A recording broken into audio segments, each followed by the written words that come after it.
Yep, I got you, Shauna.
So there's some questions about public comment. We do have a time constrained one at the beginning.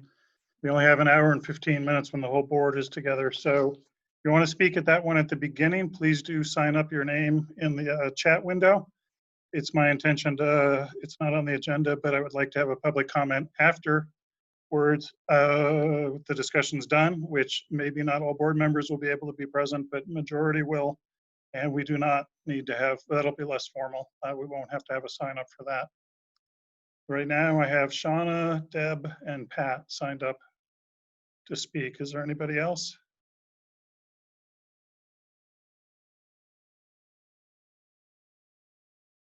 Okay, I'm not seeing anybody else signed up to speak.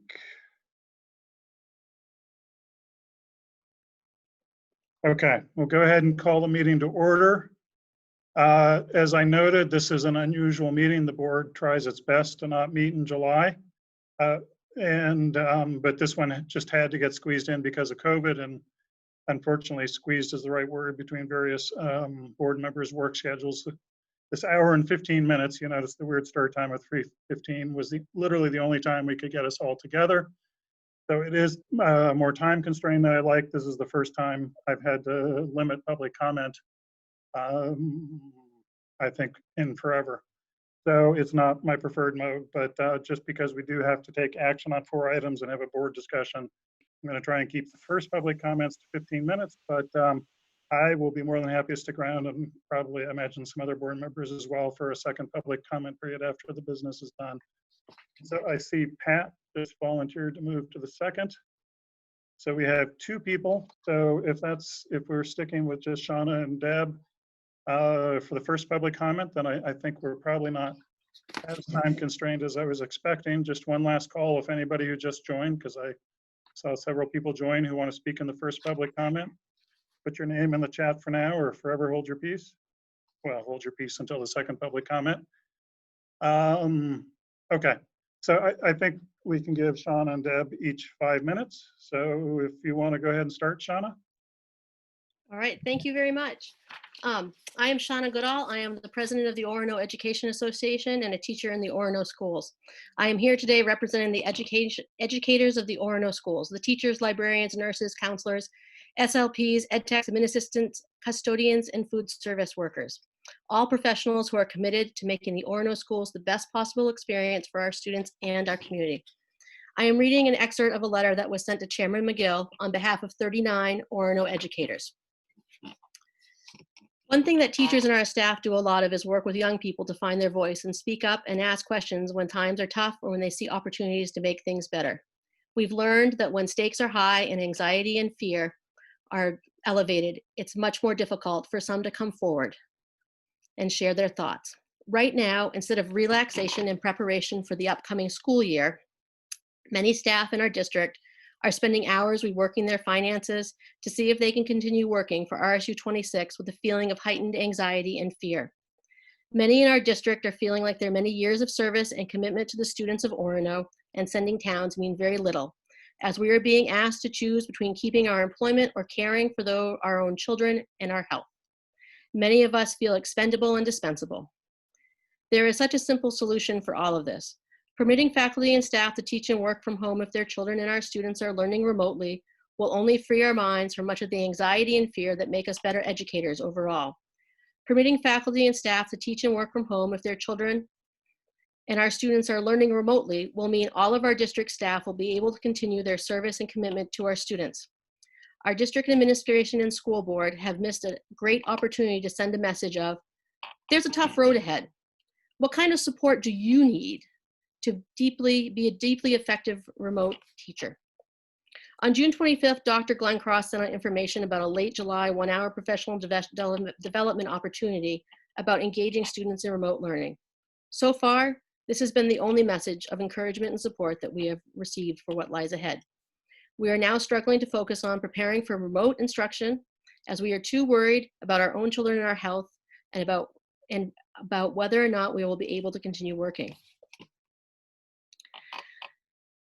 To borrow language from Dr. Shaw, the COVID-19 wildfires are raging in other parts of the country, and they could jump the lines and find their way here. Even in these summer months, when our COVID-19 numbers in Maine are low, there are so few options for childcare. Even in the absence of a pandemic, childcare options are limited in our area. This is not likely to improve. Staff is in a terrible position of trying to find childcare when there are really no options. Even if there were more options, for many teachers, the added expense is unthinkable. We recognize that there are challenges with caring for children and teaching remotely, but these challenges are surmountable. We do not dispute the fact that in-person learning is what works best for the majority of our students, but we are still very much in the midst of a global pandemic. These are not ordinary times, and we ask for equity and opportunity to do what's best for our students and our own children and health. Just to be clear, this is more than an issue of finances. We've committed our lives to our students, even beyond the school day, and now we're being asked to choose between the students we love like children and our own actual children and health. We understand that this work is monumental, and we appreciate the time and effort invested in those conversations. But some important voices are missing from this conversation and discussions. Respectfully, 39 teachers of the Orono, teachers and educators of the Orono school system. Thank you. Thank you, Shauna. Right on schedule. Deb, you said you were a maybe. Did you want to go ahead and speak? Deb Hoyt? Yes, can you hear me sufficiently? We can. Great. I know that in the past I've had some technical difficulties with that one. Thank you very much for an opportunity to speak about this.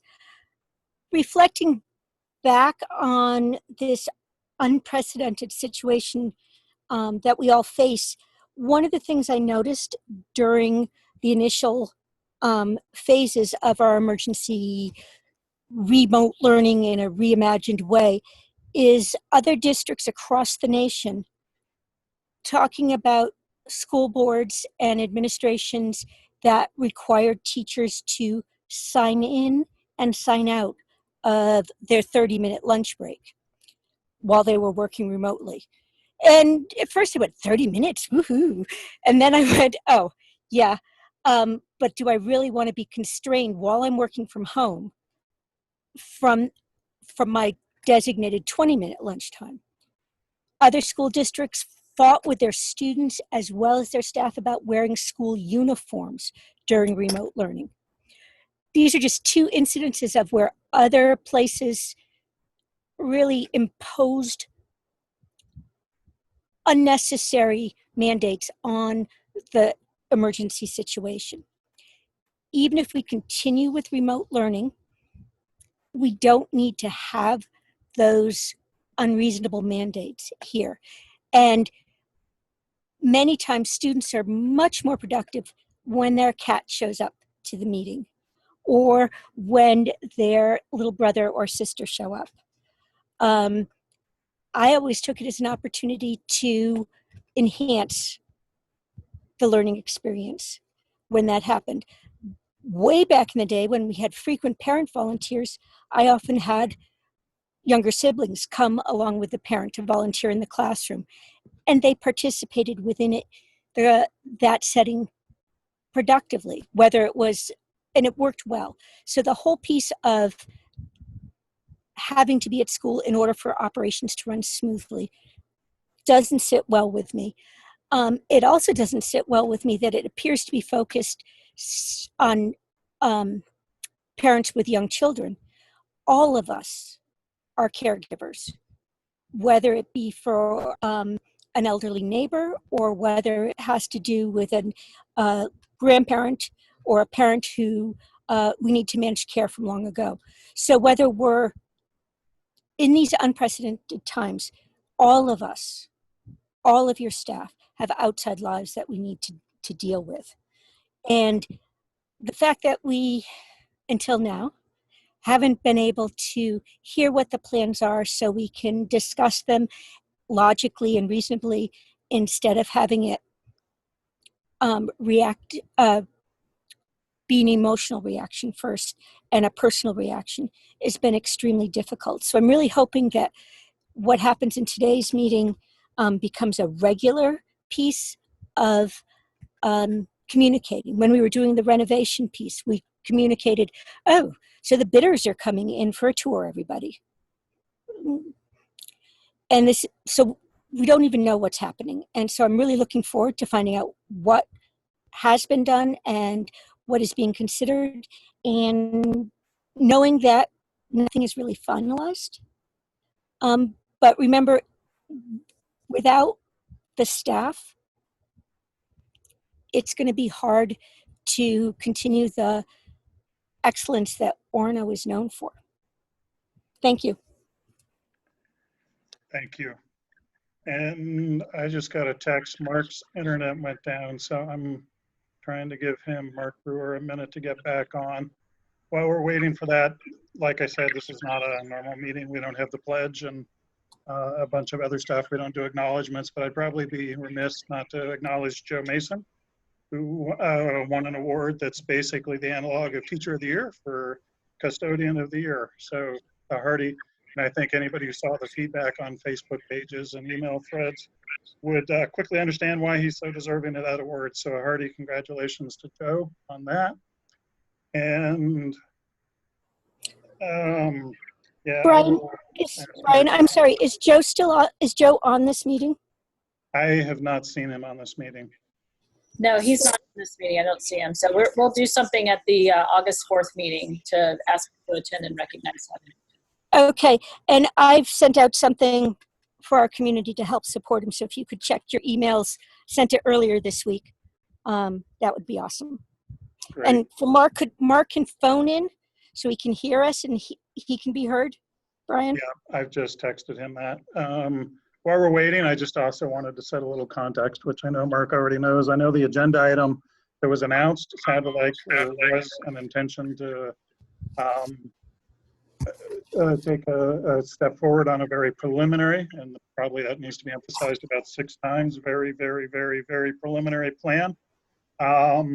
But even that, we just decided that's too premature. We need to have more opportunities for communication. Comment like this. So, we're really just looking to, we're going to have a board discussion. We got some public input. We'll have a later opportunity for public input, and that'll just be part of the process of converging towards a solution.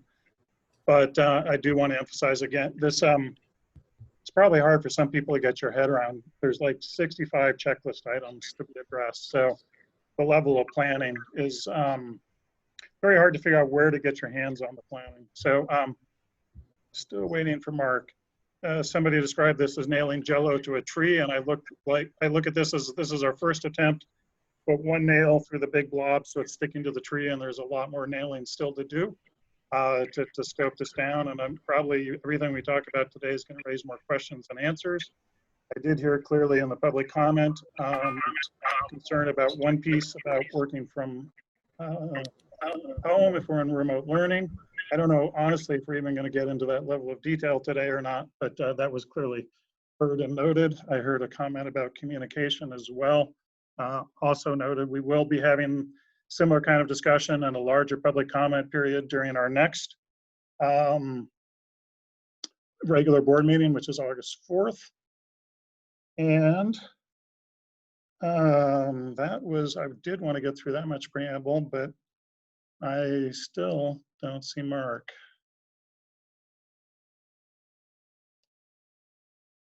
I've noticed my internet chooses to always go out during school board meetings as well. So, Brian, why don't we get started? I know the board had an opportunity to preview the document okay. I shared with the board, and we could take a walk through that. So there's a context for everyone for our discussion. That sounds good. Why don't you go ahead and introduce the background? Because as you say, Mark's seen that. Okay.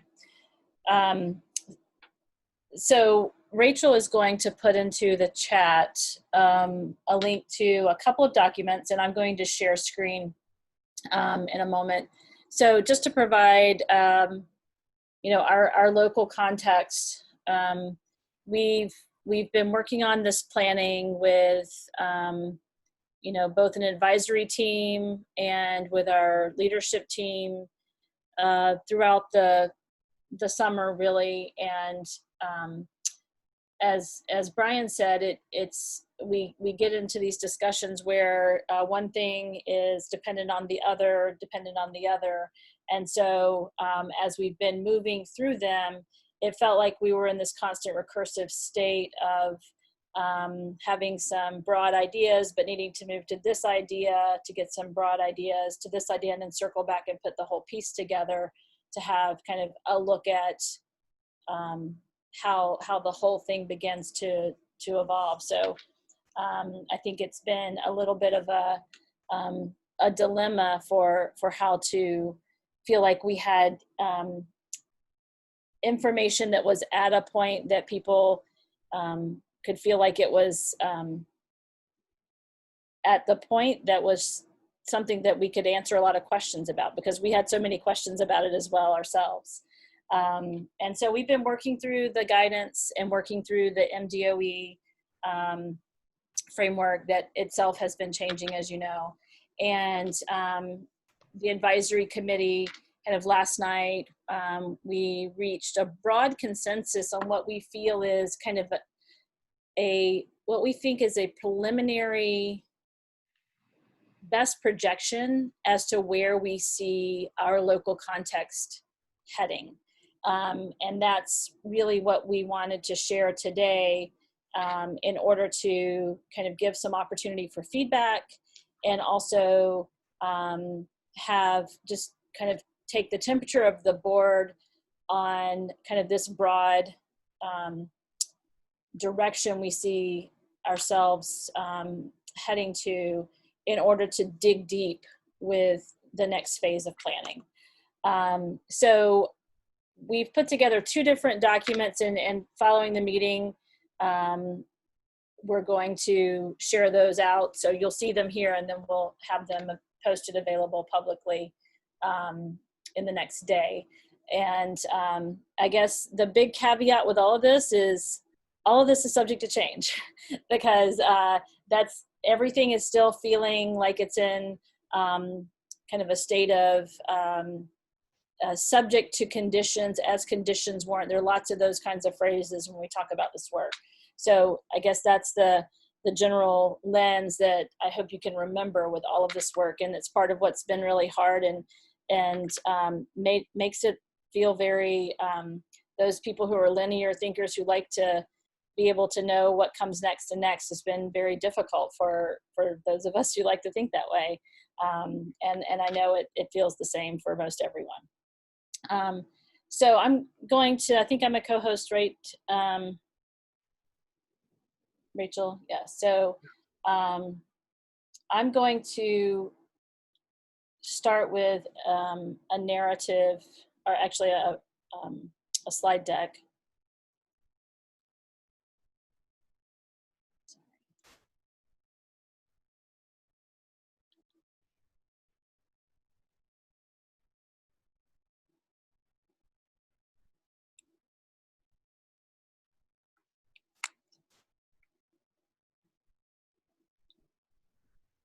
So can everyone see that? So we wanted to give this update and just have to learn how to navigate this. Did that change for everyone?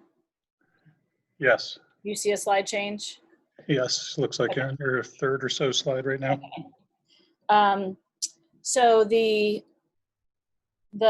goal of our discussion today is really to kind of give some context about what the Reopening Advisory Committee has been working on and to illustrate the current thinking about the most viable models and to kind of think about next steps and have families begin thinking about ways they can begin to prepare for this reopening. One of the challenges I think has been figuring out what source of information to use, because certainly there's no shortage, as everyone knows, of information. And really we I've really been working hard to keep us focused on two main sources of information, and that's the CDC guidance and the MDOE guidance, the Maine Department of Ed, because I think it's difficult to discern validity of information from the obviously voluminous sources of data and information that you can find out there. So we've really been focusing this work around those two as our chief sources. Certainly, you know, there's other information that impacts our thinking, and we have to go out and seek other information where maybe the guidance doesn't get into a level of detail we're looking for. But those are the two chief sources. And, you know, just to get a scope, you know, we're working, considering, you know, our staff, faculty and staff and students that total right around 1,000 in total, and actually exactly 1,000 as it stands today. And then the community at large, where we all live and conduct our lives outside of the school walls. You may have seen that the Department of Education in last Friday's press conference, the governor's press conference kind of unveiled the new updated guidance. You can find that on the web page. There were some updates and changes, and so we've used that to kind of bring us to the point where we are today. I'm not going to go through that in detail. We'll reference it a little bit when we get to the kind of where we are today. And then the CDC, there are a lot, this is just kind of a representative picture. There's a lot of CDC guidance out there, checklists and more detailed, but the CDC guidance is also evolving. And there's a lot of guidance that's linked from that DOE document to some of the CDC detailed information that's out there. So, and I want to give credit to our friends over in Old Town, John Doty. We asked him if we could borrow his visual that he created, because we really felt like it was a great illustration, especially around kind of the three pathways that we've been surveying about. We've told you are kind of in our realm of thinking as we've sent you information and surveys. So there are really 3 lanes that the Department of Ed has asked us to develop plans around. A full in-person return, everyone's back in the building. More of a hybrid approach where there's a reduced amount of people in the building each day and you're attending on some kind of rotating basis. And then a full remote option. So the Department of Education in this most recent guidance said that they're going to, by the end of this month, issue county by county a red, yellow, green kind of rating based on metrics for the risk factors for infection in your county. Apply that to schools for what they think is an acceptable level of return. So green, as you see at the bottom, would be all 3 lanes are open and would be acceptable pathways according to the Department of Ed if you're rated green. Yellow would be you should stay within the hybrid or remote only lane. And then the red, you should really, stay in the remote only lane. So we're going to circle back to this as a visual to kind of think through these lanes and how we think they apply to where we see ourselves headed.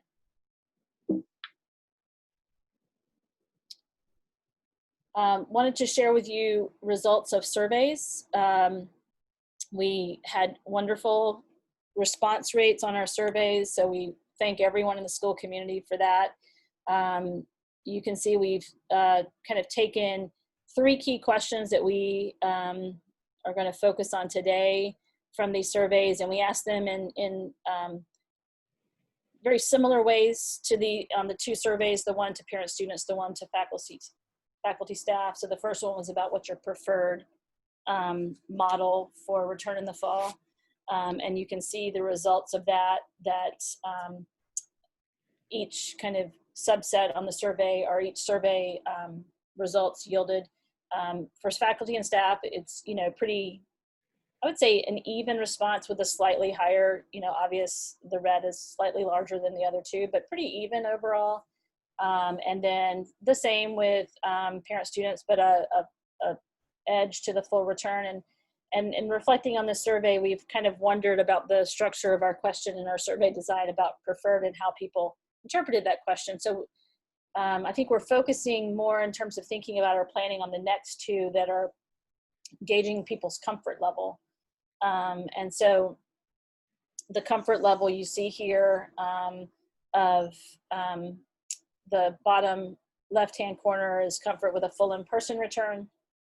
And then the one over on the right-hand side, the comfort for a hybrid model return. So you can see that, kind of thinking about maybe who's uncomfortable or says no or health accommodations request for this full return, 15% responded that for parent students. And then for staff, 34 said not comfortable. And then the hybrid, we see that comfort level increase. We see that goes, the parent student comfort kind of goes up 5%, and the staff goes up by about 14%, or no, sorry, 16% or so. And so, our takeaway from this is that probably a one-size-fits-all approach to a return plan is not going to match what our community is looking for or has comfort with. But in general, there's a greater degree of comfort with a in-person return with hybrid than full return is kind of the broad brush from this.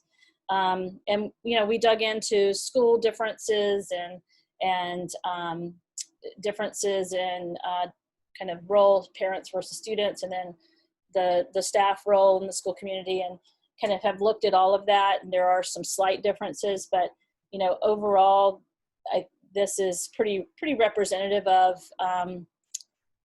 it is the summary data, and there are some slight differences.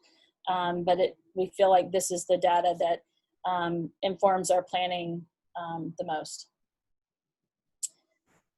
So as we got started, we decided we needed, as an advisory committee, to really work on some of the safety and health recommendations. So we divided into work groups and worked on 3 broad areas that were out of the Department of Ed framework around physical health and safety, and that's social distancing, and ongoing monitoring and screening, and then physical plant. And we worked on, after doing reading and research and discussion, drafted some recommendations and kind of have shaped those as recommendations have changed from the DOE a bit, but really they have stayed pretty much intact and true to the kind of the recommendations that we've been given. I mean, I would say that we are going to a greater degree of specificity than kind of the broad recommendations in some places.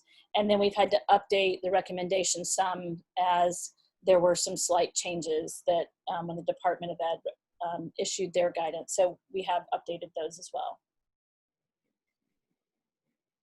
A really important part of our planning, I think, is informed by our state and community contacts. And I think it's hard in our times to do that because of we watch national media and we're connected with people all over the place. But it's, to us, really important to think about the context. And so, and I think that's what our state is going to be doing as they issue our red, green, or yellow rating. I realize I need to hurry up, don't I? Okay, so we've collected data on room analysis, kind of both in how many students we can fit into a room, with the caveat that these numbers will in some places require modifications and furniture rearrangement to accommodate that. And that these counts also include, we've accounted for a teaching area in these numbers, but not for other adults who may be in the classroom, like ed techs would be counted in the student count because they are usually among students. And you can see that we've measured those at six foot distancing.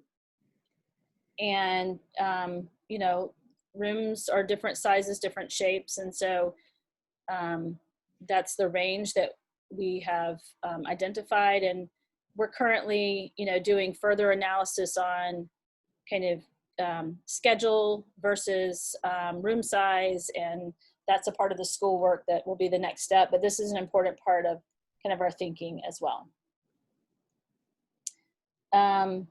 You know, and we've thought about staffing capacity. There's certainly going to be some challenges with just day-to-day staffing for a variety of reasons you see here. Work accommodations that may be needed, symptomatic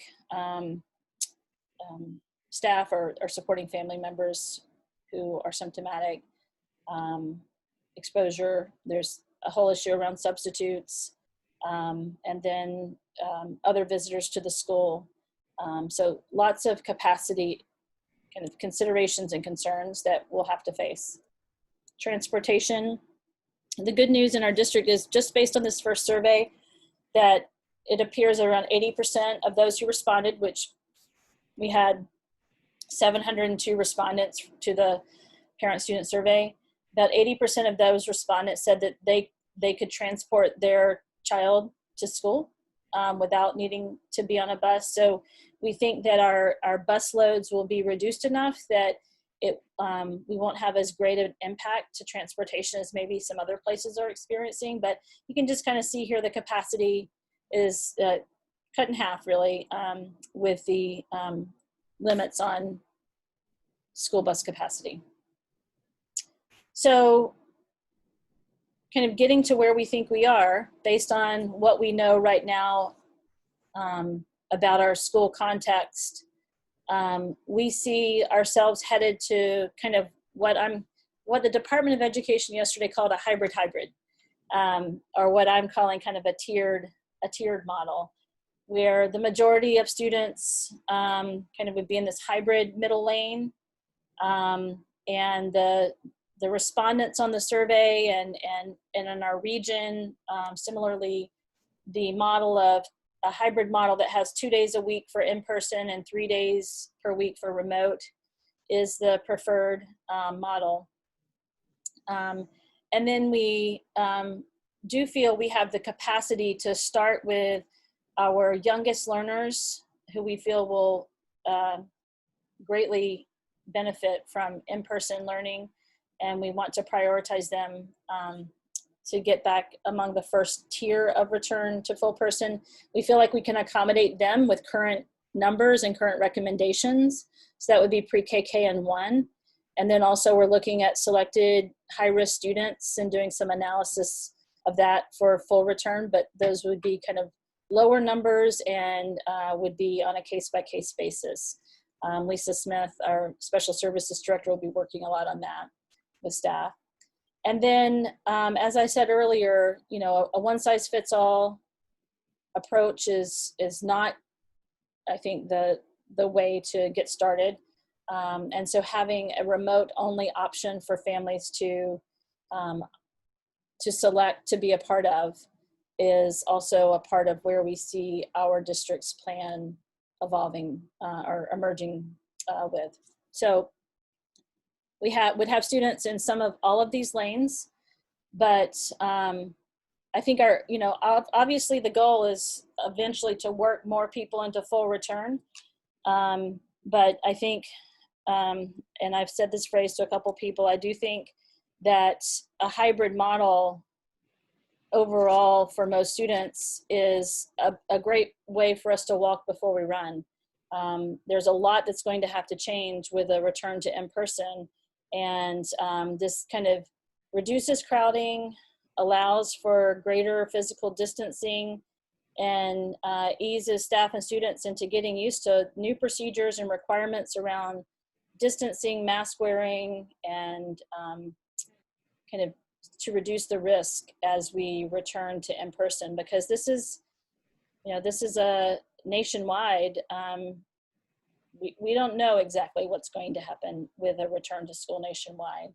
So we think having a more cautious approach is the best approach, but ultimately, we're still also waiting on the July 31st rating from the DOE to see where Penobscot County is rated. But the Department of Ed has said, that's going to be our guidance, and then local districts and conditions will have to dictate how districts will apply that. So for example, they say, if you are given a green rating, but you cannot meet all the requirements required for a return that are called for with a green return, then a local district could decide to do something other than a full return. So, but I personally feel that waiting on the rating is important.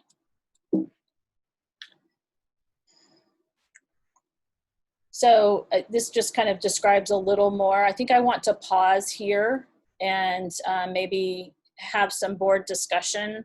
And there's more information in this, and we can jump to it if we have questions, and I want to kind of answer it with a slide. Does that sound like the right approach, Brian? I think that's probably right. Just we have an hour left, and we have 4 other items to get to. So, yeah, so that was really informative. It's well, so I mean, it's probably just worth emphasizing. You had a slide on it, but your time was limited. Just how much time the committee spent. We've met at least weekly over the last 4, 5, 6 weeks. And we have been looking at the level of filtering in every air conditioner unit in the rooms. We've been looking at which cleaning chemical to use. We've been looking at where plexiglass needs to go. We've been looking at bathrooms. We've been looking at hallway transition periods. We've been looking at pretty much every detail you can imagine under the sun. And, we don't have time, and this is not the purpose today to get into that detail. But it is starting, there's an enormous amount of back that's gone into this. And as Meredith said, it's been very chicken and egg. It's hard to imagine asking the question, can we safely go back to a full return, 100% return, without having done the detailed work on the safety conditions, right? Because we don't want to go back unsafely. So the question is, can we go back to a full return safely, and that's driven this detailed dive into what's it look like to go back safely. And there's diverse opinions in the community and the staff that haven't been part of this deep dive, and there's, I will say, diverse opinions among the people, the 25 people who have been part of this deep dive. But notwithstanding those diverse opinions, I think last night there emerged that there was a pretty strong consensus behind the recommendation that the administration also brought forward, and I think the larger 25-person committee pretty strongly, which had parents, doctors, disease experts, facilities people, mental health people, principals, et cetera, 20 board members, that those 25 people also kind of converged on the same recommendation of the hybrid or remote option with a alternating two cohort hybrid model for the students in the buildings. So we've been going back and forth. We did the deep dive. The deep dive, I think for most of us, ended up saying we could not get 100% of the students back in the building safely in compliance with CDC and DOE guidelines. So hence we're at the hybrid. But I think there's a lot of other advantages to the hybrid, which you touched on too, Meredith. One, I think, is just practical. I'm going to predict that over the next 18 months, we will have 100% of the students in the building and we will be in remote learning. And the hybrid, as you said, really lets us learn how to do both of those things well now, while we still have the ability to fix things and go back and forth, right? When we were in remote, we had no ability to talk to students, for teachers to get to know students and things like that. And when we're back in full person, the amount of logistics in terms of where you eat lunch and how you walk down a hallway and when you go to your locker is just overwhelming. So doing that with some safety margin has some benefit. I also, no one choice has a majority vote. There's not going to be the easy, obvious consensus. To the extent we want to abandon the science and terrible thought and just go with democracy, it really points in the same place though, because no one choice has more than 50% of the preference, but I think it's pretty clear, especially some of those polls that Meredith showed, when you switch from what would you like to see happen to what do you actually feel comfortable happening, that hybrid picks up a much larger fraction of people than the full online. But it's also clear that there's not a clear consensus behind going full remote either. So I think it's a very, the plan with a deep, it's an iceberg. There's a deep amount of detail behind it that's gone into it. And I think it gives us flexibility through time. It's important to stress that this is the plan for this point in time with the virus at this state, in the state of Maine. It's going to change over time. And many of the details still remain to be worked out. But it does give us the flexibility through time to go in either direction. And it does seem like it's kind of this, you know, if we're doing ranked choice voting, it may not be everybody's first choice or a majority of people's first choice, but it's kind of the one that pulls the most people together in the end, which I think is important too. This is certainly about the science of safety, but it's also about the community feeling comfortable. And so people's opinions matter for that. So I'm fully behind it. You know, I know we can get into details about exactly 6 feet versus 3 feet. The committee's been doing all this, and to the extent the board wants to, we can get into some of the thinking around all that. But to me, it's not about 6 feet when the kids are frozen in their seats in this classroom. It's about 6 feet when they're masks off eating lunch. It's about 6 feet on the bus. It's about 6 feet in a class that's bigger than the average class size because whatever, Spanish 2 is over enrolled compared to some other classes at the high school, or there's more 4th graders than 3rd graders, or there's all kinds of reasons why we can't just plan for the average class. So I feel like the hybrid really gives us some robustness to go throughout our entire day and throughout the entire school as well. So those are my thoughts. Fully supportive of the plan as presented, while fully understanding it's almost certainly going to change based on the ground conditions in the state of Maine as we go forward. But I think it's important at this point to let other people on the board weigh in, and then we'll go back to public comment at the end of this whole thing too. So other board members, what are your thoughts?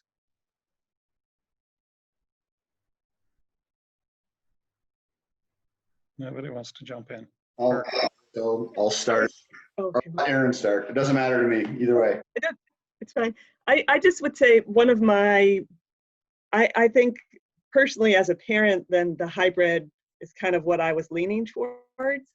But when I think about it from the staff point of view, and I've been listening to Brett talk about, you know, his college classes, trying to do it, it seems like it'll be very difficult to try to present material both remotely, you know, put it together so that it can be consumed at home and in person. It's like putting together two different sets of material. I just don't know how the staff will be able to keep up with that, I think is my bigger concern there. It's not necessarily a given that the students are 100% remote will have the same teachers as the students that are hybrid. Because you're right, that would be a significant increase in workload. But so I guess I'm not understanding then, aren't the students that are home when they're not at school going to be getting Zoom material? So they'd be getting that from someone else or from Google or whatever. They'd be getting that remote material some other way. Well, there's two kinds of students that are home. The ones that have opted into 100% remote, and they may have different teachers in many cases. And then there's the students who are, you know, cohort B on Thursday and Friday. And they will be interacting with the teacher who's teaching the in-person cohort. But yes, it'll be the same material and the same assignments. It's going to vary a lot from teacher to teacher. You know, I could easily imagine in kindergarten where you're doing basic introductory reading, it's going to be the same material in person on Monday, Tuesday as it is on Thursday, Friday. And I could easily imagine in some high school classes, you know, that are more lecture based, you could just have the students that are on Zoom attending the lecture remotely and the students that are in class are attending. I think there's going to be a lot of different models, but it's not the case where the teachers who are teaching the hybrid are necessarily going to have to pick up the students that are 100% remote as well. Or that they're necessarily going to be teaching cohort B while they're teaching cohort A, correct? There's going to be a lot of models. Cohort B may have assignments to work on at home or lots of things. Right. Right. It may not be FaceTime for cohort B with their teacher when they're at home, or it may be. It's going to vary across subject matters, grade levels, teacher preference. It's going to be lots of variation, I predict. But it's not a given. That's correct. And I just want to chime in that's actually another one of my concerns, is that I think that was the hardest part about the remote learning, is that it was everybody had a little different system, and trying to keep up with how everybody was presenting material was really difficult for the students and the parents. I think that was the number one thing that was hard. Agreed. I mean, I do think we have more planning time this time. So I think we can look a little more coordinated. We have a curriculum coordinator now.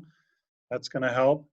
I would also add that when you have in-person time on a hybrid model that complements those remote learning days, there's a lot of foundation that you can put into place that kind of prepare students for what's going to happen remotely. I think it's really different than what we were doing in the spring on that level, because there were some elements of remote learning, especially as we were, you know, gaining our kind of comfort and structure with it, that were just really difficult to do with students completely remotely when we hadn't really laid groundwork for how that could work with them. So I think having that ongoing in-person interaction with them really changes what the remote side of it can look like.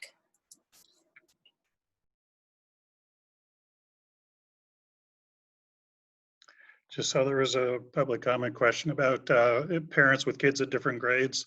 Yes, there will be a strong practice to align kids so that you don't have half your kids home on cohort A and half your kids home on cohort B. So that it would give you two days with kids at school to return to whatever you were doing before that, you know, before we got into this COVID situation. Mark, you had thoughts. I don't want to cut you off, Aaron, if you have more questions, but I'm curious to get other big picture thoughts. Well, I guess where I am is I'll state at the outset that I have a very strong preference for getting kids fully back in the classroom. as soon as possible, as soon as we can do that safely for students and for staff. And looking over the federal CDC guidelines, the state, both the original and the revised DOE guidelines, looking over the American Academy of Pediatrics recommendations and some other documents, I think that the biggest stumbling block for me for being able to go forward with a full in-person return is just simply physical space. We just don't have the space in Orono to pull that off in all situations. We might be able to do it for some grade levels. We might be able to do it, at least it seems to me, at some points during the day, but I don't think we can do it at all points during the day. So given that, as much as I very much want students fully in the classroom, because I think every day that they are not fully in the classroom adds to an educational deficit that they've already got from last year. And I think the longer that goes, the longer lasting the damage is going to be on that, and the harder to undo that. Given all of that, I think for the outset of school, at least, I'm supportive of the hybrid model, with the qualifier that I want that hybrid model to be as short as possible, and as soon as we can get kids safely back in person, I want to take the steps that whatever's necessary to do that. Obviously, that depends a lot on the conditions on the ground, and we don't know how that's going to go. Right now, things in Maine look pretty good compared to the rest of the country. There's no guarantee it stays that way. Let's hope it does. I also think Meredith's point about kind of walking before we run is a valid one. This gives us a chance to try things out and see how things go, and learn without having all of the kids in the building at the same time. And as we learn, hopefully we'll get better at that, and that'll also ease the way towards potentially bringing all of the kids back in, at least for those families who are comfortable in doing so. So I guess for the outset of school, I'm supportive of the hybrid model.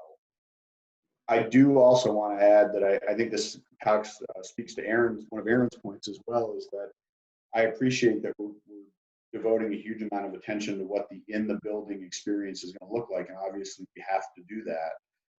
But I also want to make sure that we devote plenty of attention to what the remote experience looks like, because if we're going to have kids in the classroom at most 2 days with a small number of exceptions, and remote for 3, they're going to be remote more often than they're in class. And I think we need to make sure that remote experience is as pedagogically effective and meaningful and substantive as possible. And I do think, we did a great job for the situation we were given in spring, but it's very different being handed something and being told to turn it around in a week versus having had months to plan for it. And I would hope that the remote experience is going to get plenty of attention, and already has, and will get more.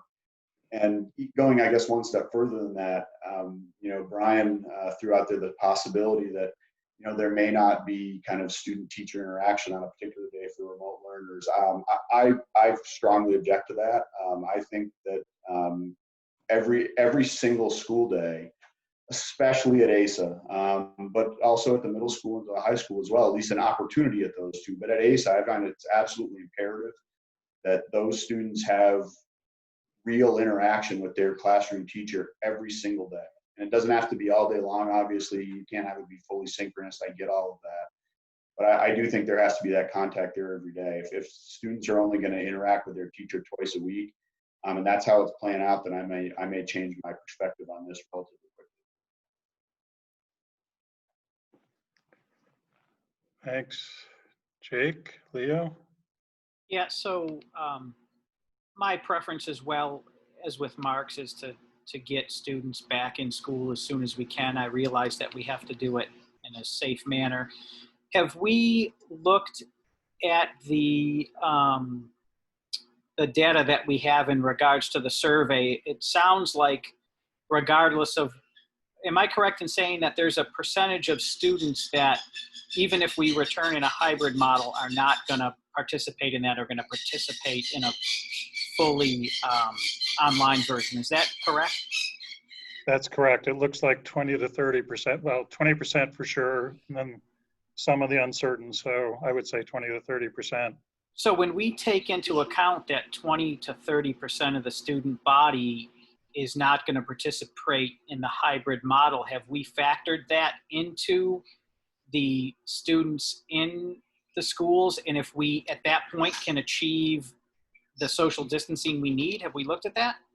We Or have, are we, I would just say that it's 10% has responded kind of on the definite no end of that. okay, sorry. And then it's the 20% who are uncertain. And that's the part that on a follow-up survey, if you go further in our presentation, we have to survey people again. Sorry, we're trying to collect data along the way. And then, you know, the next survey is going to ask for families to make a selection and do it by student name. So we can begin to assess just that, Jake. yeah, and To figure out how many of those uncertains or even, you know, people might have just be in a different place when they can see the plan and local conditions. So yeah, and that's my point is, how close are we to achieving the social distancing that we need within our buildings? If 10% of the students aren't going to be there, does that allow us to do it or no? Or, you know, when you guys look, you gave us some numbers on, you know, students and how many we feel that we can fit in a classroom while achieving social distancing. How close are we to being able to do that? Do we know? it would depend on where the students are, like what grade levels. They could be clustered more in certain grade levels than others. So that's really the next tier of data we have to collect, because we would need to know where the students are more specifically to do that. I think, you know, like we said, in pre-K, K, and 1, and looking at the class sizes, if everyone elects to come back in person, and the numbers don't change dramatically over the next month of enrollments, we can accommodate those students. There may be other grades that can be accomplished once we get data in, and that's what we need to find out.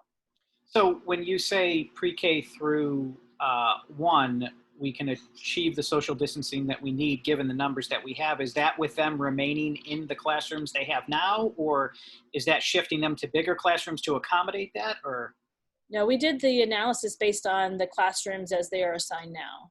okay. And you know, Have some of the bigger classrooms though. yeah, a couple of them have the biggest classes in the school, but they're all really, you know, in the classrooms at ACE are in a very similar range of size, other than kind of a couple of outliers. Now, is that achievable because the classrooms are larger, or because we try to keep these students per class lower on the low end? Well, it helps we added 1 extra classroom to first grade for sure, and our kindergarten enrollments on the lower side this year. And I have stopped pre-K enrollments at the current level and waitlisting everyone else at this point to achieve that. We have 27 right now, and we normally would go up to, I believe, 36. Maybe 32, sorry. Don't have that number in my head. And so, but like when you go up to second grade has a higher enrollment, and we just don't know if we would be able to achieve it there without more data. So pre-K through 1, we feel confident about. The others we're not. Just to clarify though, the data we're talking about 6-foot spacing, and we do have recently updated guidance from the main DOE that says 3 to 6 feet. So I think using that updated guidance, combined with the survey results of those that will not show up, kind of regardless, I think we do have the space and we do have the facility personally, but I'm an outlier in my thinking. Yeah, I mean, I agree with you, Leo. If we were comfortable with 3 feet, we could probably fit in, but 3 feet really, frankly, is no different than what we're doing today. I mean, if you think about desk arrangements. Right, but it is the guidance they've given, and actually, I think we come close to 5 feet. And I agree that, you know, Maine DOE said 3 feet is allowable with masks, but they did say 6 feet is preferable. CDC guidance still says 6 feet is preferable. And I did just, as we discussed this last night, I pulled up, not you, but the whole committee, I pulled up the literature, and the difference between 6 feet and 3 feet drops the risk of COVID transmission by a factor of 5, 1/5, going out to 6 feet instead of 3 feet. So it's a real number. And I just, you know, different people are going to have different comfort levels. That's one of the things we've seen with COVID. It's one of the things we saw in our survey. But I would not be comfortable committing all 1,000 people to 3 feet. 6 feet still the guidance from CDC, and it's the guidance in most of the rest of the world as well. So, and the science is pretty clear that 3 versus 6 is pretty different. So I personally would not be comfortable with the 3-foot distance. Well, and again, I don't think we would need to get down to the 3 foot, to be perfectly candid. I think we're closer to 5 feet, and there's some adjustments that can be made there. So And I do believe we have the facility. I think one of the things I agree with Leo that if you go to 5 feet or you know, maybe slightly lower in some rooms, it just depends. Classroom space could likely be figured out. I think that 2 things that's dependent on how many students select remote and what grade levels they are. Well, that it depends on that, but the thing that concerns me still about starting that way is transitions and some of the times when kids just aren't in their desk in a classroom. And I think as we get started, you know, reducing crowding, allowing for kind of greater distancing as we implement very new and different procedures for everyone at school is key to kind of the success of any in-person return. And so I guess that's why I think a hybrid is an important way to get started for the majority of our students.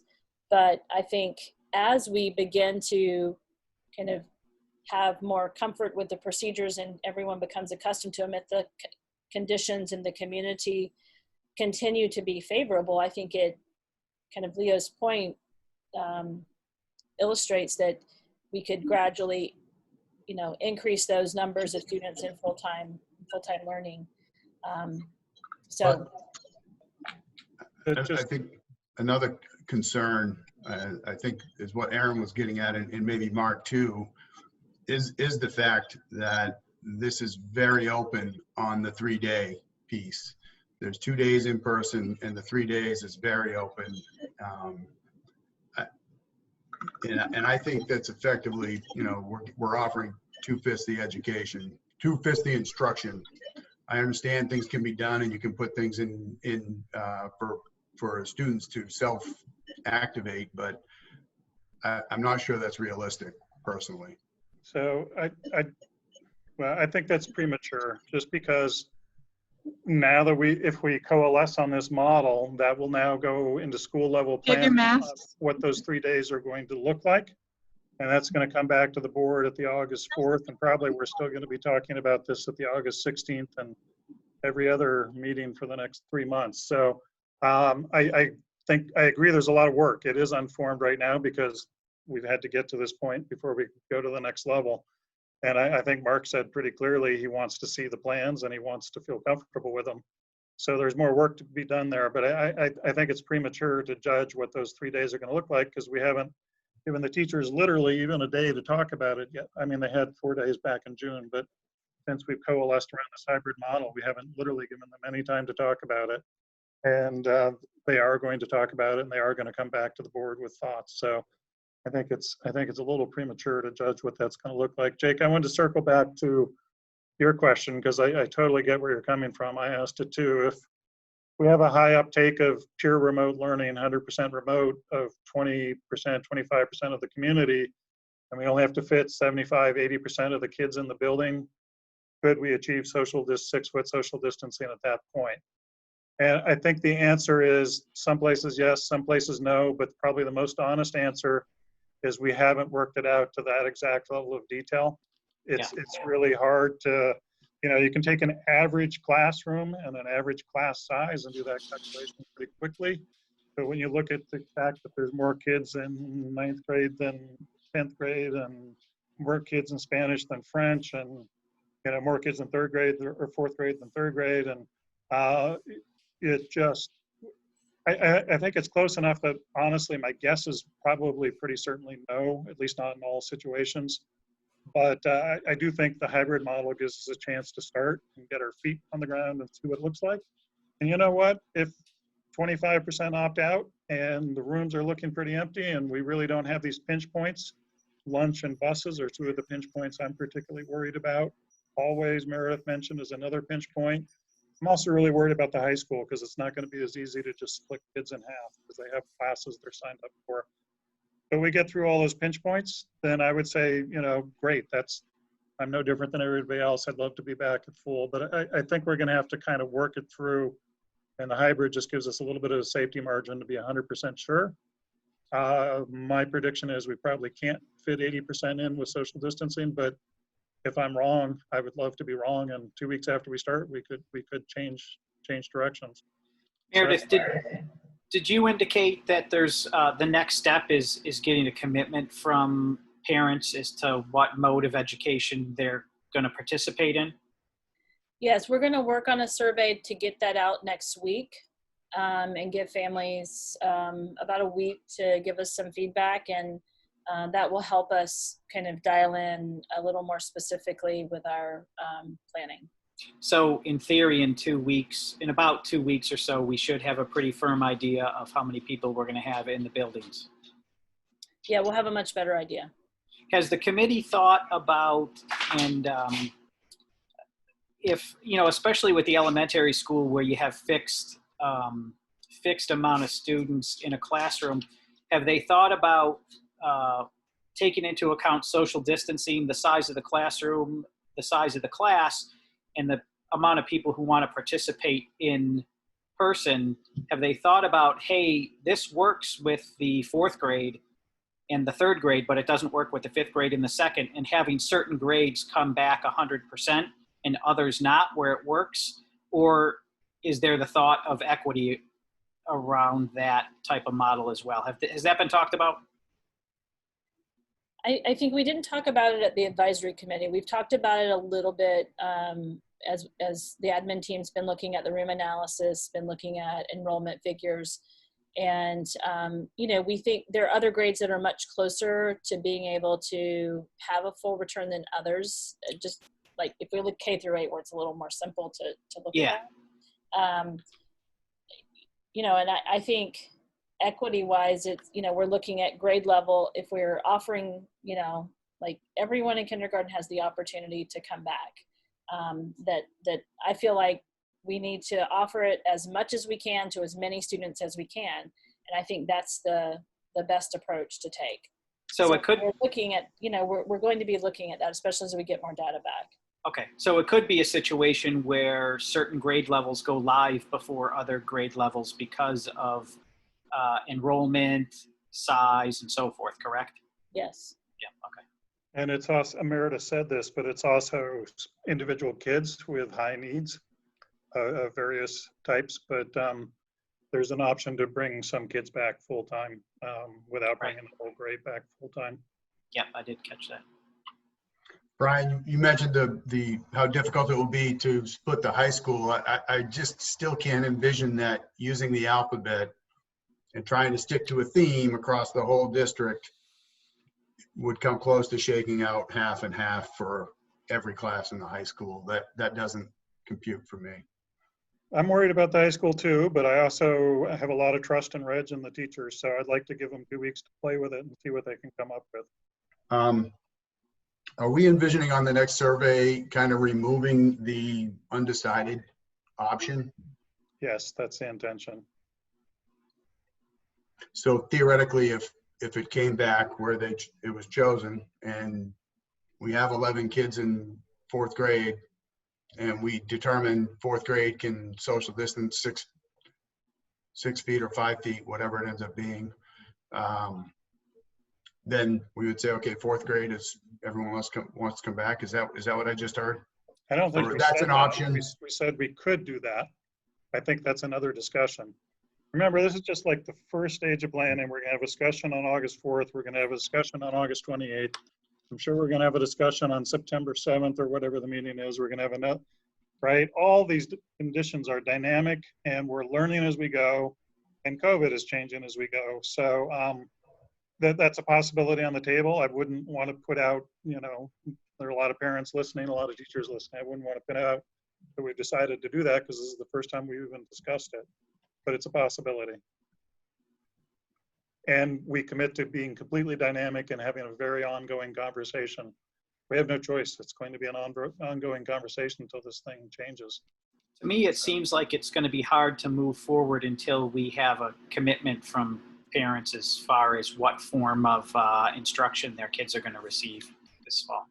Yeah, there's about 6 chicken and eggs, and knowing what the parents are going to do is one, knowing what the teachers are going to do is one, you know, and then there's all this detailed analysis, but you can only do that.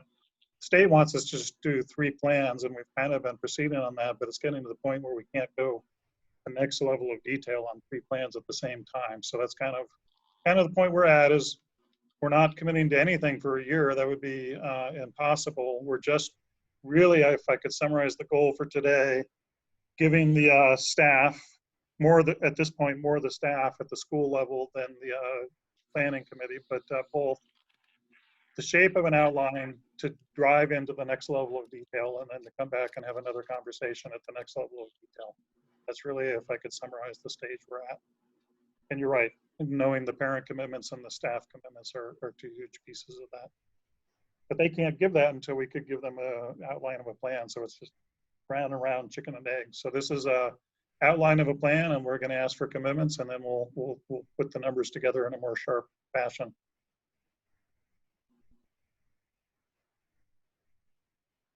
I don't want to cut off board conversation, and the goal, I think, again, was to get to a sense that we at least had enough a consensus and comfort level to, like I say, to give that charge back to the staff to put more time. We don't want them to waste their energy, to put their time and energy into this plan for the next 2 weeks.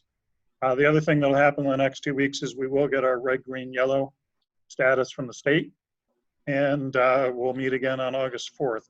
But I also am cognizant we have 4 action items on the agenda, and we have at least 1 board member who has to leave at 5. So people have more thoughts. People feel like we've reached that consensus.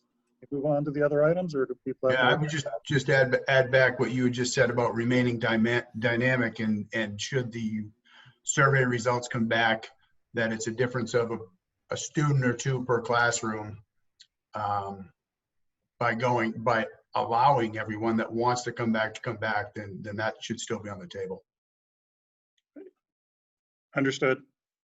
It'll be a conversation if that's the place we're at. Okay, so I'm sensing the board is ready to move.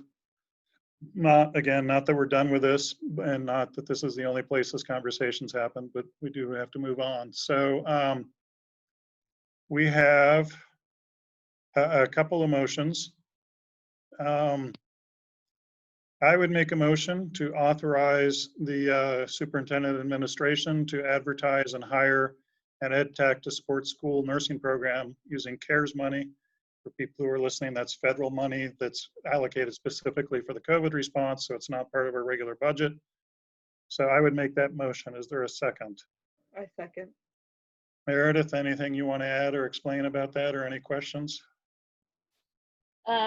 Just that we've been working toward this in consultation with our school nurse, Karen Martin, our school physician, Dr. Diane Breen, and also in consulting with the state school nursing coordinator, Emily Poland. And this was the recommendation to go with an educational technician to fill this role. And the concept is they would be kind of the assistant to the nursing program, and really could be the person on the ground in the other building when Karen's in. For example, she has, usually splits her days.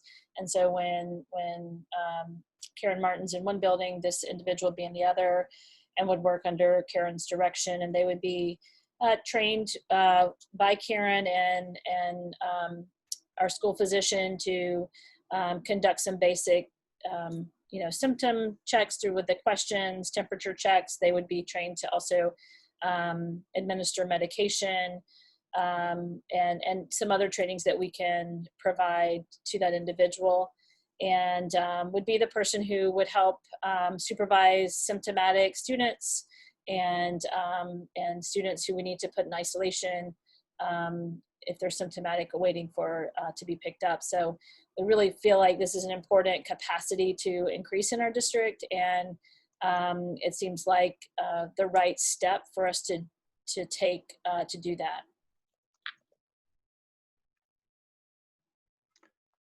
Any other questions? I absolutely support and think this is a critical need, and I'm glad that we're getting in front of it. I do want to ask, do we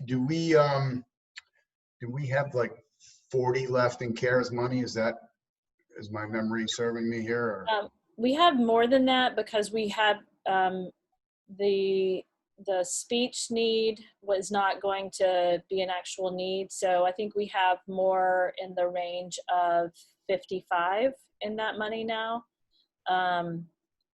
And so this is, one of the ways that we suggest we use that money. We'll see if Congress can get their act together, but seeming like there's a high certainty there's going to be more money through the CARES program as well. It's one of the few things everybody's agreeing on. Okay, we ready to vote? Aaron? Aye. Jake? Aye. Leo? Aye. Mark? Aye. I also vote aye.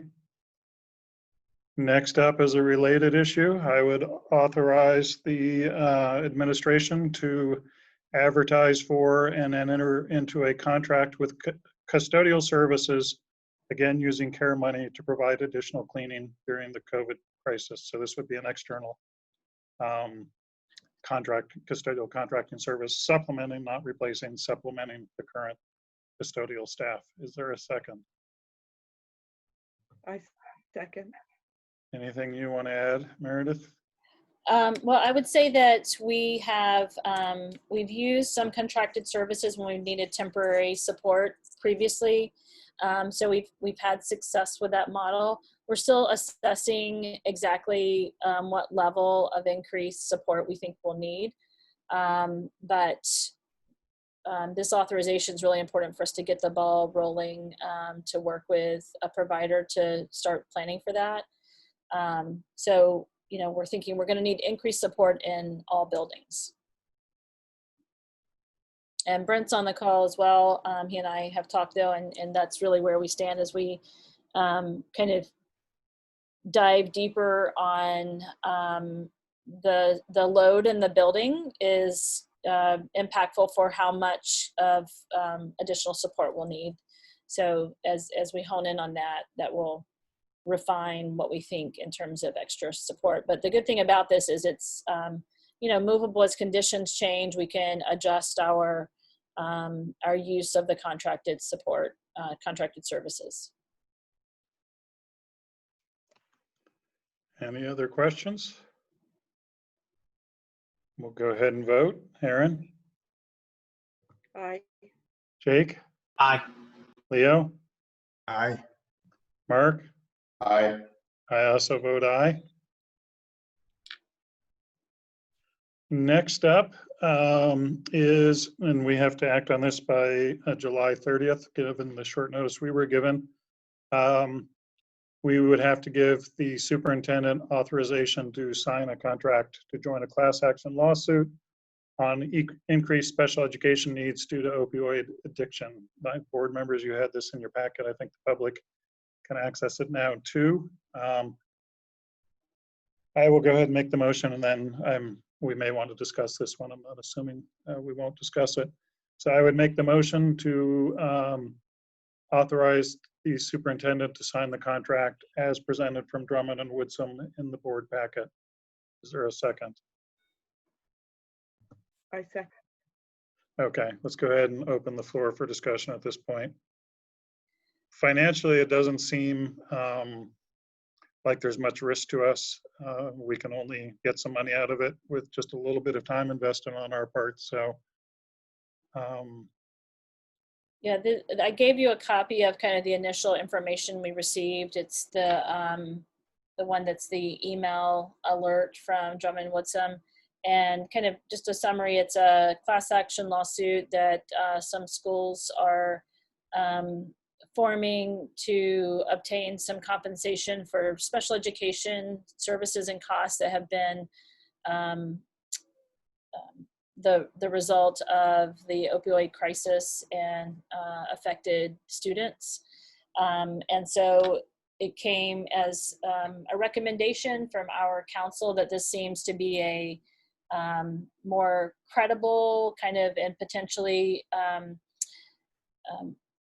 a lawsuit that they felt like held a good chance for us to have some compensation around this to support, you know, the increased costs that we see in special education as a result of this. And so this is just the initial kind of, yes, we're interested, acknowledgement and resolution from the board if you're interested in pursuing. I guess I'd just add, I'm not interested in jumping onto every class action lawsuit, the McDonald's spilled hot coffee in my lap kind of thing. But I do think that there's some pretty strong evidence that there was some pretty underhanded techniques about getting people addicted to opioids and not being honest about the risks that were involved.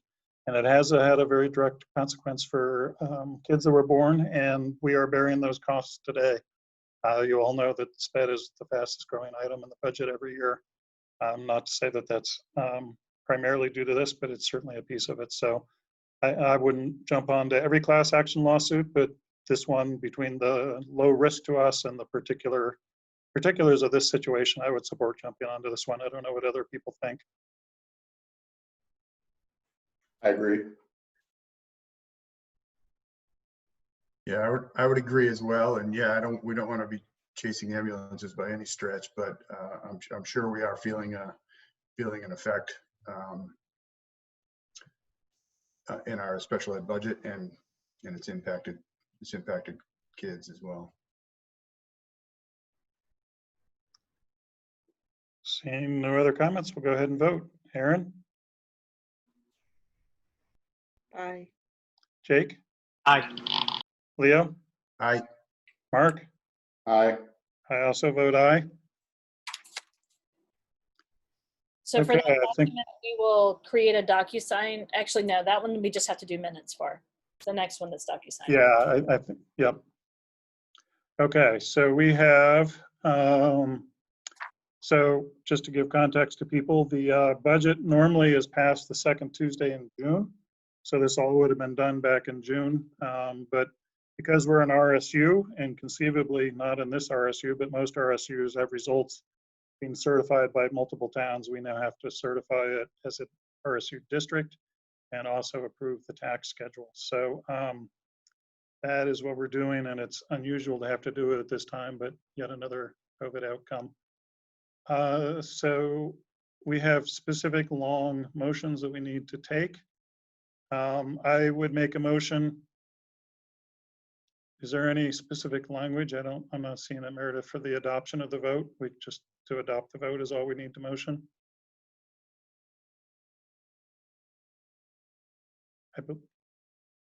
Yes, there's not specific language for the adoption of the accepting of the vote. Okay, I would make a motion that the RSU adopts the vote as reported to us by the town of Orono. Is there a second? I second. Any discussion? I would just say I have a deep gratitude to our community for their ongoing support for the schools. The budget passed despite the, we've talked about this all, but the tax hike because of the construction.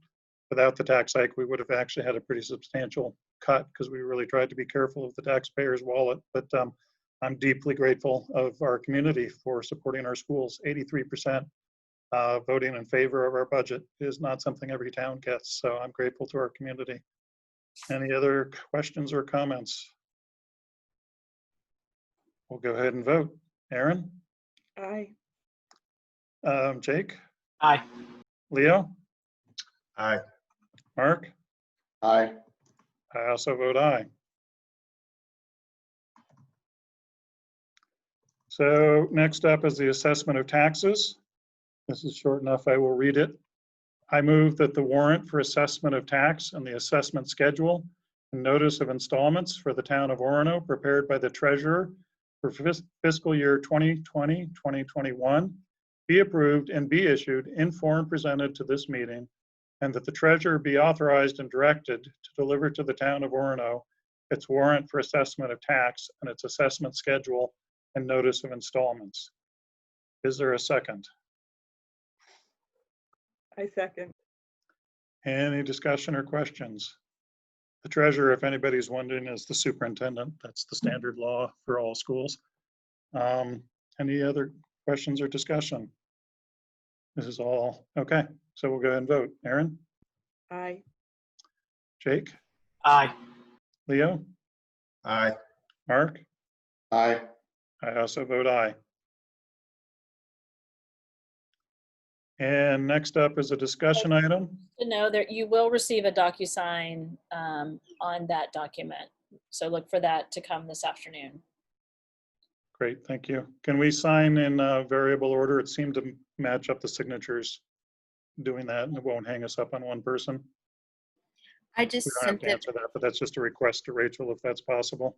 I just sent both of those out, and it doesn't have a signing order. So whenever you get to it, you can sign it, and it'll be great. So thank you. Excellent, thank you. So this is part of a hearing on the ASEA plan feedback. So you want to introduce that, Meredith? We all had a copy in our folder. Yes, so Meredith D is on the call, and Meredith is our new curriculum coordinator. For those of you who want to wave, Meredith, so everyone can see you. Yes. So Meredith's been working on the ESSA plan, and I'm going to turn this over to her to just give a little intro and explanation for her. Hi, everybody. So we have attempted to reflect our current situation and current needs in some pretty significant revisions to our ESSA grant application this year. Title I funding this year does not reflect that revision. It's focused exclusively on the needs of students in ASA and our Title I program there. With a slice for the McKinney-Vento program, and then a piece of my salary as allowed by Title I regulations. Title II, excuse me, is where we have really tried to provide some options for supporting the work that we know is to come for our teachers and for our schools in supporting kids through this unknown territory. So as you can see on the document, we are going to have a district level involvement with the Maine Curriculum Leaders Association this year. That's to facilitate our participation in discussions around the state about how different districts are grappling with different facets of this situation. It is also going to involve representatives from each building in ongoing efforts around professional learning communities and coaching, both of which we see as becoming cornerstones to curricular work throughout the course of this year. We have our traditional prep assessment fee. We have revised the allocations for reading recovery and AP professional development and units of study professional development, in that we have significant carryover from travel costs budgeted for last year. That travel obviously did not happen. As institutions are evolving and moving online, we hope to be able to offer those opportunities to teachers. However, budgeting for travel may lock up funds that we could use in other places, along with potentially leaving us with increased carryover that we may not be able to have access to next year. This year, we have a one-year allowance for greater than the typical 15% carryover that's allowed. So two areas of focus in this request. One is support for increased capacity for outdoor learning. So we have heard the community and their desire to access the outdoors as a way to bring more kids into contact with teachers while also keeping them safe from transmission. I'm sure most of you have seen that the outdoor transmission is significantly reduced. The risk is minimal, and we want to do what we can to bring that up to capacity for teachers in the district. So I am currently exploring options for professional support for teachers to facilitate dialogue for teachers as they're interested. So teachers who are want to pursue this as an opportunity will have the ability to do that this year with focused support. We also have set aside a chunk to fulfill what we see as our professional obligation to the community for anti-racist, intercultural awareness, and inclusion training. There is a committee that is coming together next week to outline the plan for the book study as a foundation for what this work may look like in the district this year. But it's a commitment that we see as compelling, and we want to support that accordingly. Almost to the end now. Support for technology integration, instruction in hybrid learning, and project-based planning. We see that as funding for the lift that we may see once buildings have come up with their plans and teachers have a sense of where they want support. We see that as an area where we can access and provide that support. And then we anticipate inviting teachers who are interested to develop curricula to help one another get acquainted with some of the new protocols, some of the new ways of being that we're going to have to practice in schools. So we've set aside a chunk for that as well. And then lastly, a line item for the supplies, the webinar subscriptions that may correspond with this. So that combined with the allowable allocation for my salary as a coordinator, and then support for my role in providing professional development and instructional coaching rounds out our Title II application. And as you can see on the first page, all Title IV funding has been transferred to Title I. So Title I and Title II are the only columns for our application this year. Great, thank you. Any comments or feedback from the board? So the role of this kind of presentation is really to provide the public and the board an opportunity to see and know what's being put in our ESSA grants. And thanks, Deb White, for the reminder to define ESSA. We love our acronyms, don't we? And so if anyone has feedback, questions, this is a great time to ask that. But as Meredith pointed out, we did make a change to our grants to help us support having the curriculum coordinator role to support professional development and instructional coaching in our district. So that's probably the most significant change in our application.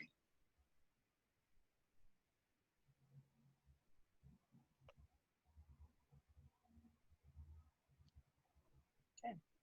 Great, thank you. Thank you, Meredith D. as well.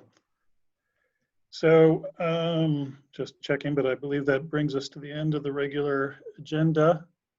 No, we do have other public comment on here, which I had talked about anyway, but it's already on, so we don't have to add that. So I would like to open the floor to public comment. I know at least one board member does have to go fairly quickly. So don't take that personally if that happens while you're speaking. We've known that for a week from people's schedules. But I would like to open the floor to public comment. I'm not a big fan of time limits, but I would ask people to keep their comments focused. If somebody's starting to hit 3, 4, 5 minutes, I probably will point out that you're monopolizing the time a little bit. And I see a lot in the chat box, but I would just say that the comment about teachers wanting to do remote teaching from home has been heard loud and clear, very, very, very loud and clear. Can't promise what the outcome is, but honestly, as you heard, we're just starting to plan remote learning at this point in time. So I think I'd like to just commit that it's been heard and that there has been already one update from the superintendent that there will be more conversation, but just kind of reiterating that might may be of limited value, and there may be other things of higher value, but people can comment on anything they wish to comment on, recognizing that. And I would just also ask people to recognize that we're at a very high level. A lot of questions we still can't answer. We're just trying to give the staff the framework to go to the next level of detail. But we will have ongoing conversation. We'll have the August 4th meeting. We'll have the August 18th meeting. And we may look at seeing if we can stick in some opportunities to have conversations in between there as well. So with that, I will open the floor to public comment. As long as it doesn't turn into chaos, I think we can just go with the traditional mode of people unmuting and speaking one at a time. If that gets to be chaotic, I'll take names in the chat box and call on people. Can I go, Brian? Pat Allen? Yeah, hey, Pat, you had put your name in already before, so go ahead. Yeah, okay. You know, things are bad when Pat Allen has to do public comment at a board. I think this is a first. So yeah, hey, thank you guys for the work that you've put into this. There's no easy answers. I think the teachers know that too. There's not an easy answer, but just some feedback from, this is the first I'm hearing of this plan today.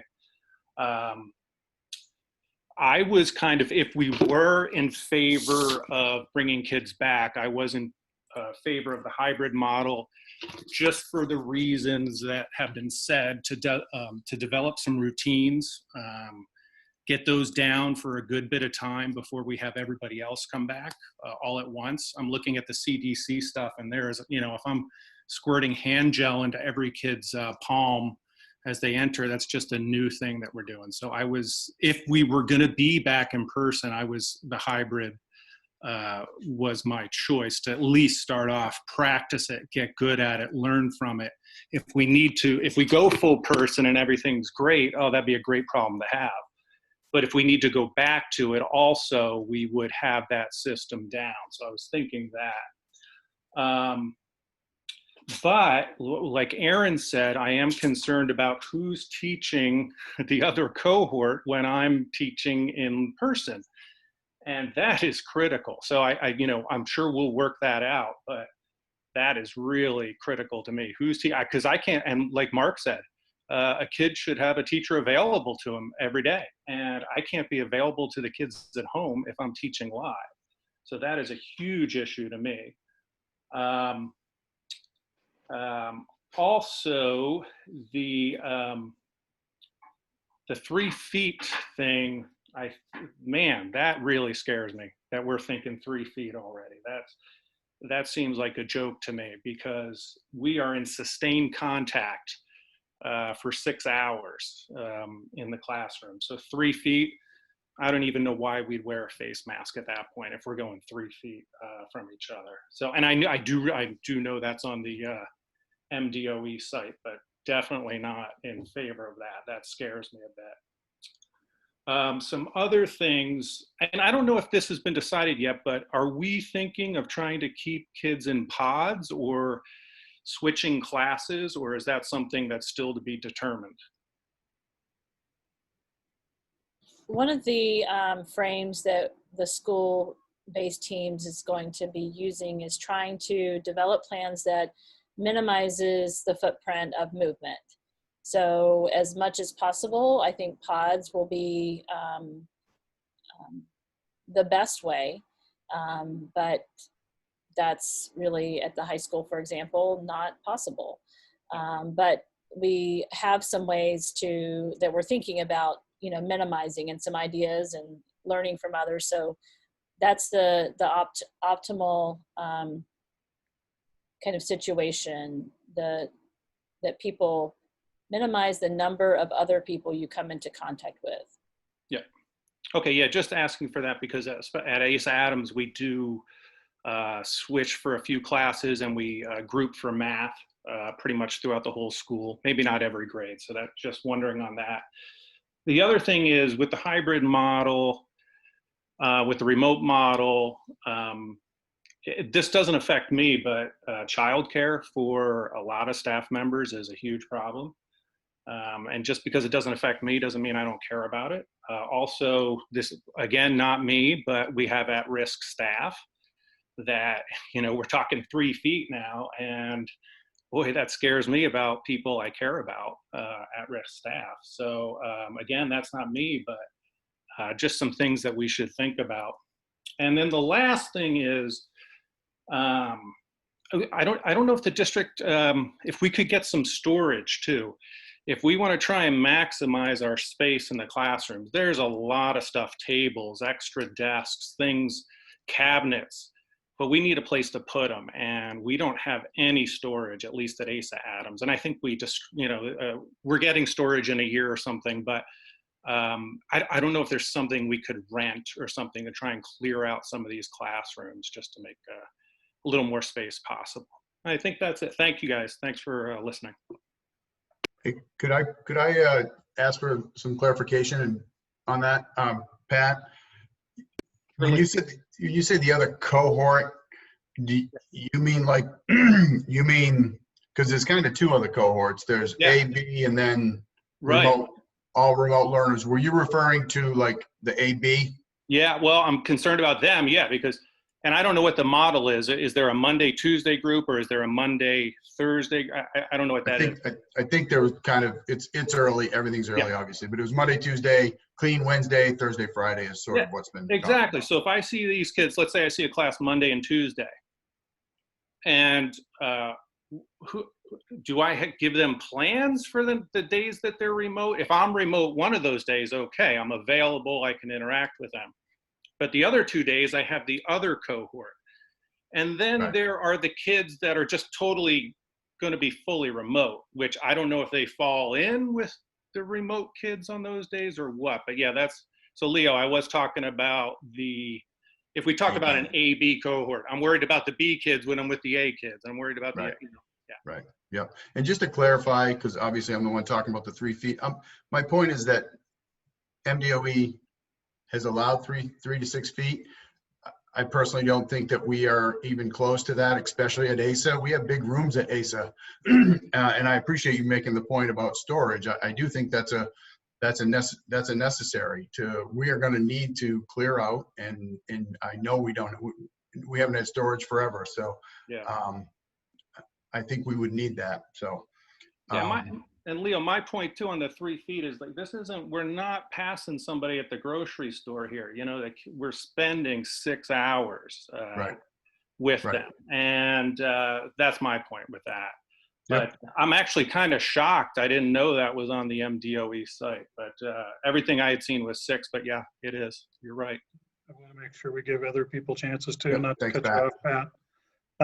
But I mean, you're going to hear this a lot. No answers. We've been talking childcare, storage, who's teaching. All these things have been mentioned and will be discussed more.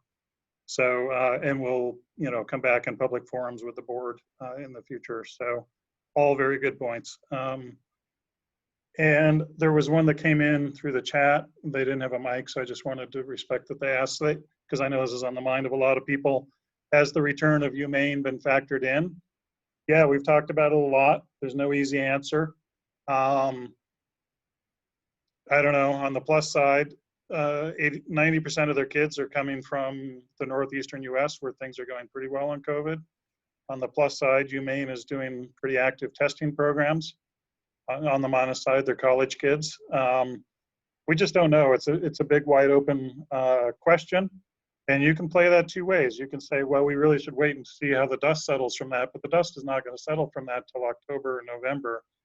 My own personal opinion, and I'm just speaking for myself here, is that it's really critical that the students that are going to be in person get to meet their teachers, right? Last year when we went to remote, they had already a 6-month in-person relationship with those teachers. It's very hard, and I can say this having done it as a professor, to develop a relationship adequate for a deep teaching connection entirely by Zoom. So I look at the UMaine thing as something we have to monitor incredibly closely, and I've committed, we're going to be watching the numbers daily. We're not going to act daily. 7-day average is the recommended kind of thing to look at, and the state's going to be updating every 2 weeks, but on the 1 to 2 week time scale, we're going to be watching and be prepared to change plans.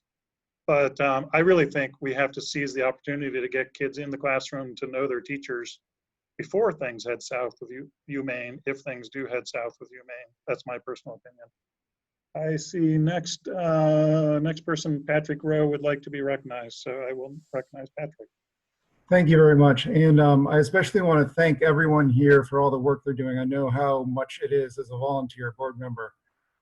So just a big thank you to everyone there. One of the main concerns that I have as a parent is that to what extent have we recognized that there will end up being a lag time between when infections increase and when we know about those infections increasing in the community? I think this dovetails with the question about you, Maine. We might have a spike in cases in the community and not know it for 2 to 3 weeks, during which time we could see significant transmission in the school. And so I think that as information becomes more available about the spread of the disease, as well as information becomes available within the community about what's happening, how nimble is the system going to be in terms of switching from a hybrid model to an all online model, or taking some of those younger age classes and saying, okay, maybe they can't be here full time. Thank you. Yep. So I agree with your point that the information is a little bit lagged, and we can't respond on a daily level to the information because it's just not chunked appropriately for that. Our response is going to be on the 1 to 2 week level, but once the information and the pattern are there, we can respond within a day or two.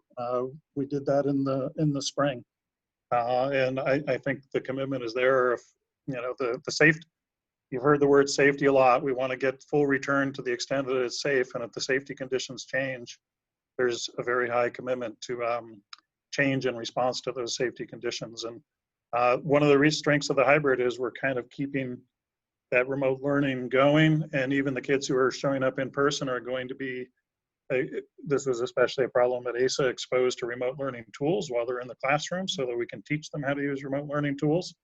And I think if we do reach that scenario where things are blowing up in Penobscot County, Bangor, Maine, and we have to switch, we can switch very quickly, and we'll be in a much better place this time to switch than we were last time around. So the commitment is there to switch very quickly. Thank you. Yep. So Brian, Laura Mitchell, I think I have a list started from the chat. Laura Mitchell. I'm missing somebody. All right, if Laura's next, I see Rose just signed in too. The chat with some people who got on. Okay, Laura, you have the floor.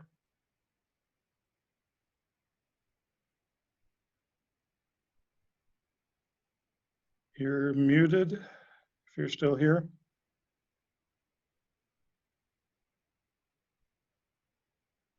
Okay, Deb White, I think, was next, and then Rose. Hi, thank you again. I have 3 quick pieces. The first is a question about parents making a choice and a commitment to that choice. My understanding is that as a public school, anybody who moves into town, we take them. So does that mean parents are able to change their choices and we still accommodate them? And that might need research. Yeah, we brought that up actually to the commissioner yesterday on a DOE call, because that's something that we're trying to make plans around this. And so one of the things you'll see is we kind of look through the details of what we have prepared so far is we're asking for a commitment for at ASA a trimester, for at OMS, OHS a semester. And we're waiting for some guidance at the Department of Education if we can compel that. Obviously, there'll be reasons that people need to change for medical reasons, but we would like for people to make a selection that we can plan around and create return plans around for at least the start of school. And that was in the DOE's guidance, Debbie, as well. That was their suggestion in the most recent release that they put out. Of course, that doesn't mean we can compel them, but they did suggest it. Great, thank you.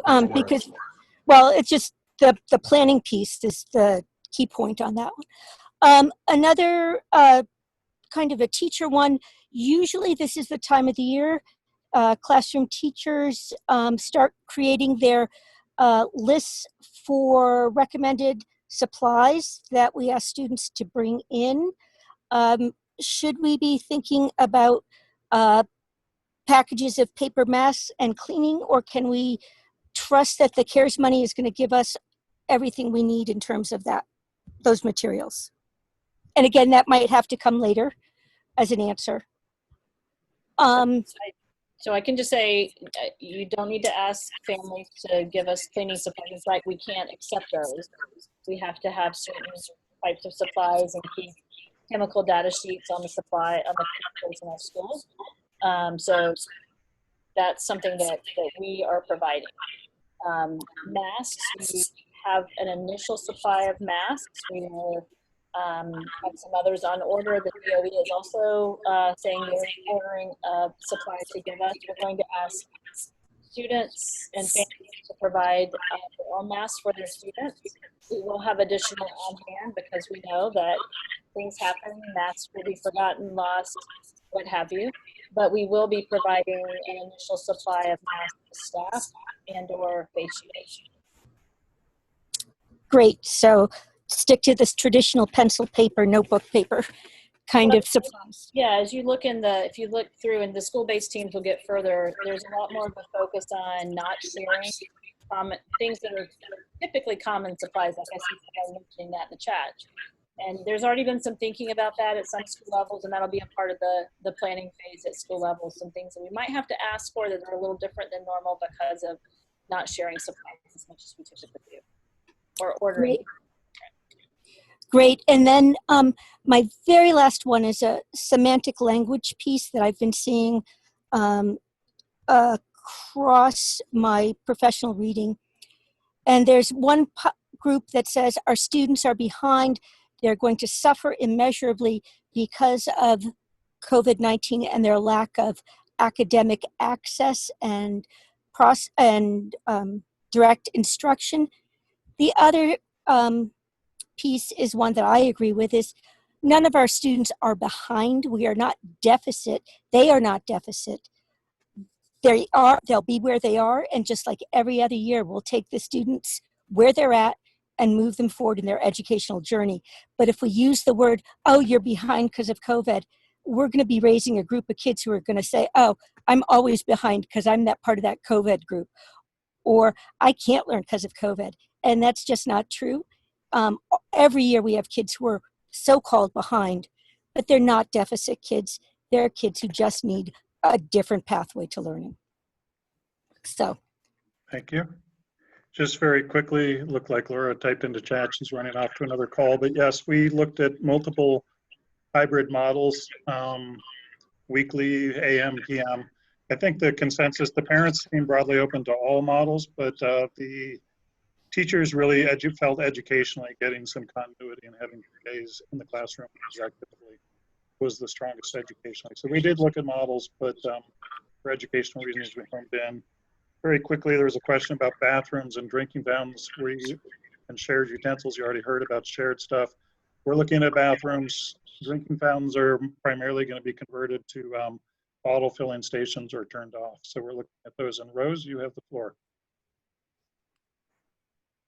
Yes, my question is, have we done research around the area as far as daycares are concerned? Not for our sake of sending our children there, but I know they're open because all of my grandchildren are gone every day. So have we gone and done some research by calling or asking them how they're doing it because they have these masses of children there? Does anyone know any of those answers? Yes, we have been in dialogue with the Y specifically. They have shared with us strategies that they've put in place and what their learning has been and what their adjustments have been, and have also offered to be a great partner for us to, as we develop plans to develop a hybrid child care system that supports families. But they gave us some really good, I think, advice on what they have put into place. And we've shared that initially with our admin team as they move into the school-based planning, can use that. Some of the context is obviously different, but there are certainly some commonalities as well. That's awesome, thank you. Other public comment, and I would just say things are scrolling by quickly on the chat, so it's easy to miss things. If something gets missed, just go ahead and speak in person or bring it up again. But any other public comment?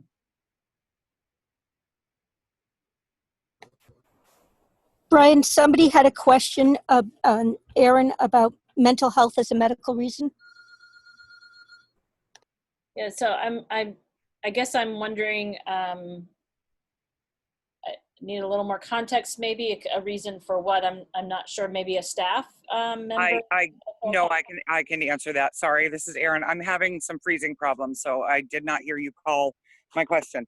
No, you had mentioned that there would be reasons for changing status with your commitment to whether or not we would be sending children in. And I was wondering if you said the medical reasons would be a reason for changing. And I wanted to know if mental health status was included in that. Aaron, you mean changing between remote and hybrid for your student's option? Right, yeah, I think absolutely. I think we see, both physical health needs for families and students maybe to move from hybrid to remote. And you bring up a great point. I think social emotional well-being and mental health is something that we're greatly concerned about for really all stakeholders, but with students with this specific question. And so certainly we would be responsive to those kinds of needs as well. Thank you very much. Since I have the floor for half a second, I just wanted to put in my really quick 2 cents.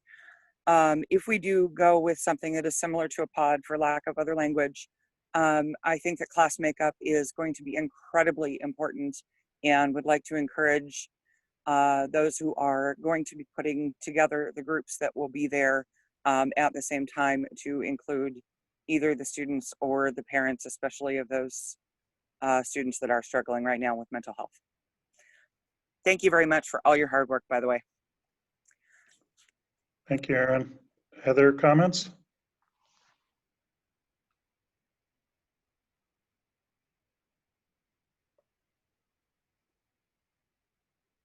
Last call for public comments. Okay, seeing none for now. Thank you, everybody, for coming. As Pat kind of intimated, you're in an unusual time when you see 52 people. I think it was up to 63 at one point show up at a board meeting. As a board member, I'm always glad to see people turn out, even though I know it means they're concerned about something, but that's kind of our purpose. But thank you, everybody, for showing up. At a minimum, you've heard that we commit to having another public conversation on August 4th. That will be a regular board meeting at 6 p.m. So it'll be a more traditional board meeting, including less restrictions on public comment. We will have more information and another round of planning with more feedback, and that's going to feed into another round of planning. And obviously we're hoping to get some things fixed before school starts, but I'm also not being facetious when I say we're going to continue to have comments and planning and response throughout the entire year as well. You all saw that. If anybody went to board meetings in the spring, that was true in the spring as well. COVID was on the agenda for every single board meeting all spring. So next board meeting, I think I said this already, is August 6th. A little unclear for the board whether that'll be a physical or a August 4th at 6 p.m. I was making the time and the date. Thank you. For a little unclear for the board whether that's going to be in person or Zoom. We're going to have a conversation about that, but for the public, due to out of respect for social distancing and limits on group size, I'm sure the public participation will continue to be on Zoom, which has worked better than I thought it would since we started it. But we hope you all can join us on August 4th at 6 p.m. I would make a motion to adjourn. Is there a second? I second. Any discussion? Take a vote. Aaron? Aye. Jake? Aye. I'm pretty sure we lost Mark. So Leo? Aye. And I also vote aye. Thank you, everybody, for coming.